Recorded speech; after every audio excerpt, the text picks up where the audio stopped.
So good morning guys. So magpupula tayo ng sili. So direct germination po ang tawag dito. Direct sa lupa.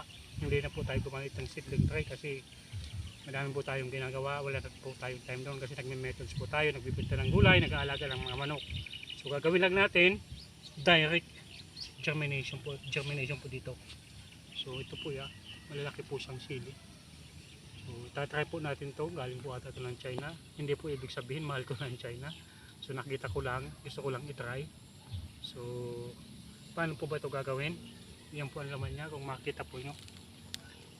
So yan po. So 44 pesos lang po ata to sa Shopee. So paano ba ito gawin? So pag ganito po, wag natin masyadong dikit-dikitin. Kasi masyadong masilan ang sili pag tinatransplant. So kailangan niya ng lupa. So hindi natin gaganyan lang dito sa isahan. So ang pagpupunla nito dito sa direct germination po, ayan, ihiwalay po natin ng maayos. Ayan. Ayan. Huwag natin siyang dikit-dikitin kasi pag transplant mahirap po yan. Ayan. So yan po yung style nyan. So ito po ang natutunan ko sa una kong pagpunla. Masyado ko siyang dinikit-dikit. Nahirapan ako. Tapos nahirapan tayo mag-alaga kasi pagta-transplant kailangan po may kasama siyang lupa.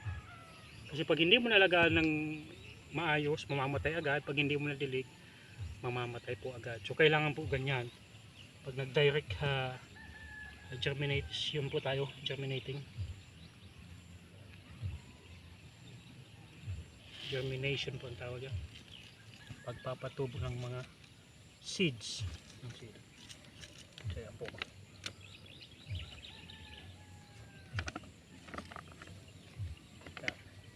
So hopefully sana po tumubo kasi may space dito o doon sa baba.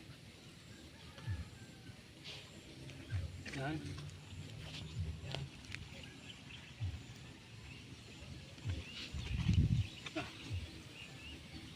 So hindi po siya dikit-dikit masyado.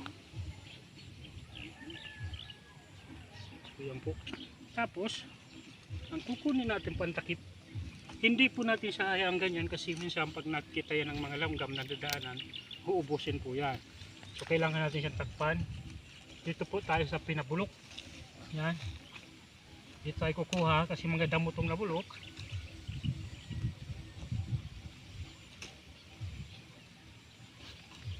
Yan po ang itatakip natin dyan.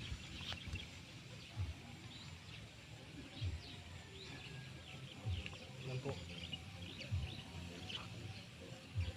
Yan, mga pinabulok lang po yan ha. Damo.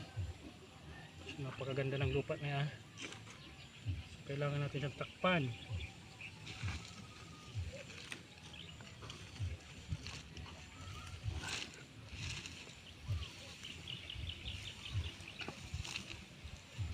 Kita niyo po, mataba ang lupa.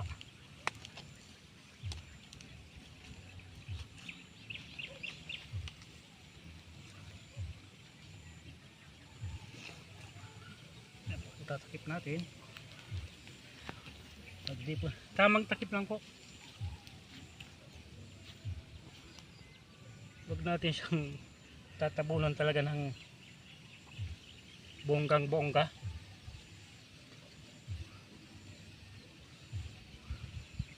Kasi baka hindi na lumabas yung pagtubo niya. Kanya lang po, tamang takip lang.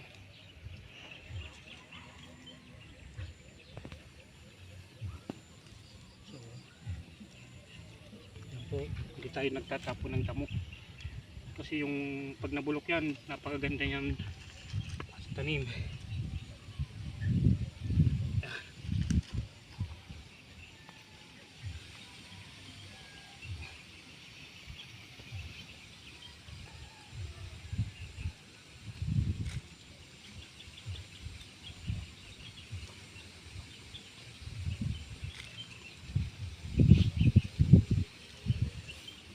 Ayan po, lapit na.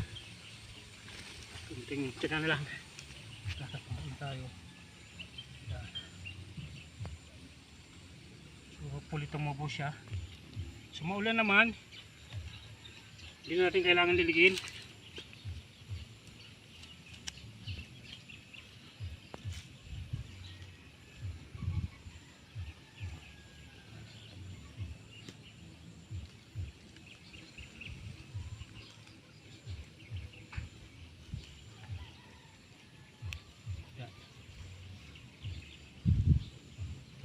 Tandaan nyo po ito, no time po kayo para maglagay sa seedling tray.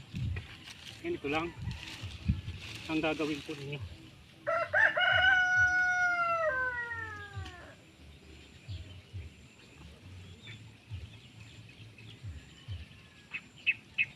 So yan po. Tapos okay na po yan. Para makaligtas po siya sa manok, hindi kinakain po ng manok, maglalagay po tayo nito. So dadagdagan lang natin mamaya. Ito ay pandepensa sa kasi kinakain po ng mga manok. Yun po. So sana po may natutunan kayo sa aking video. Huwag kalimutan mag-follow sa aking page, mag-share and subscribe sa aking YouTube channel. Dagdagan lang natin mamaya.